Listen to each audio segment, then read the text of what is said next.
surf region. Margaret River is a surf region. That's why we came down here. 60s and 70s was discovered by the surfers really, and before that was just dairy farmers. So we're all down here surfing, and over the period of time, what goes with surfing? A good glass of wine. So then we're migrated from surf to wine. I guess that's really well, I mean, the days that actually the surf was not up, yeah, we would all pile in the car and go and look at all the wineries that were around. And, you know, the kids would be saying, do we have to do another winery? That's true. And that was so true. Well, Howard Park kicked off in '86 and with 200 cases of Cabernet and 200 cases of Riesling. We've actually got 2 cellar doors because we started down in Denmark, which is another strength of ours, I think, because we're not actually tied just to Margaret River. I mean, when we started in 1986, and Jeff's saying with the Howard Park Cabernet and Riesling, it started in the Denmark Agricultural College, which was just a shed.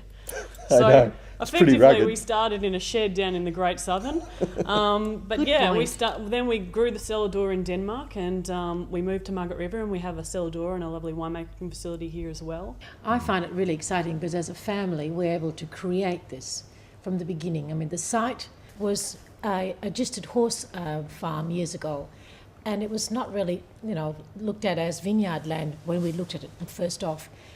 John Gladstone, actually, who is he's a viticultural scientist and probably is the founder of the wine industry in Western Australia.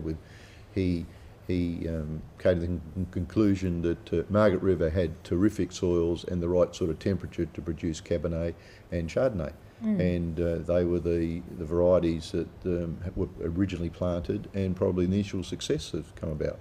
So, I mean, we're very happy with our Howard Park Abercrombie Cabernet, which is a Cabernet from Margaret River and from Mount Barker. And Margaret River gives Cabernet power and fruit depth, and Mount Barker gives elegance and structure.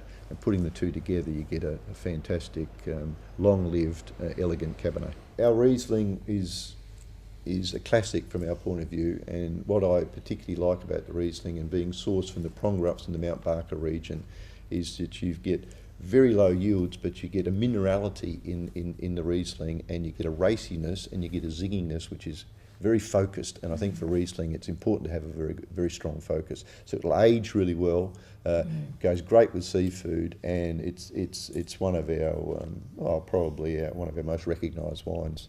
We've got every year back to '86 in our museum stocks, except one. 2006 we didn't make any Howard Park Reds. It was a late vintage.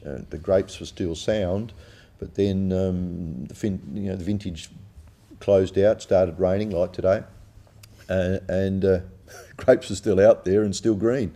We've got a lot of loyal customers with their Howard Park Cabernet.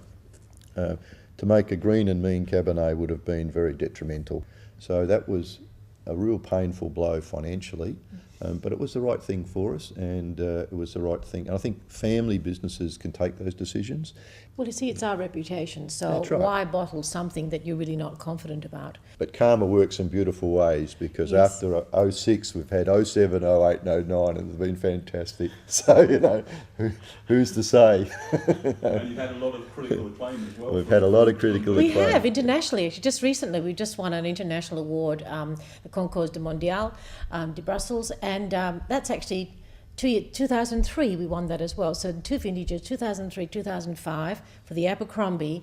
We've done extremely well. I mean, well, we've always had our engine brand Madfish, which is our engine to enable us to keep bringing different special parcels of fruit in, to be able to gradually move the pyramid up, and to improve the quality of Howard Park. It seemed obvious that the more fruit I can get to look at, and the more fruit we can bring in from our own vineyards, and we have a lot of specialised growers now for various regions and varieties, and by pushing that up, and keeping those parcels separate, we've been able to improve the quality of Howard Park.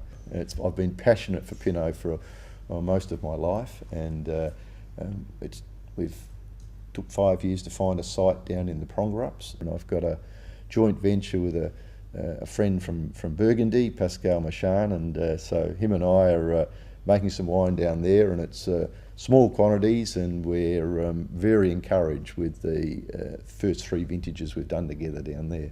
I think with a reasonably new winery as well, you bring a certain vitality, and also you're able to kind of think outside the box a little bit, and to see what else is out there, you know.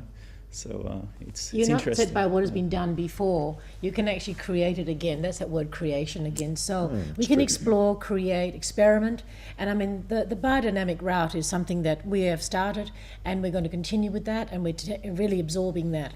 You know, the whole green factor, and, you know, all our packaging and moving into that direction. So you can create things as you're going along. To be honest, these guys have set a really good template, and working with them is a great learning experience, and really all we need to do is follow that and then tweak it a little bit to get to our own sort of, you know, style or whatever, whichever way we want to go. I mean, we're all completely different, but, you know. That's true. I know, and that's exciting. We come together. Too. We don't expect them to do what we're doing. They'll be creating their own. There's so many opportunities in the future, so we're not going to tell them what to do, because they will take it to their own level, to where they want to go.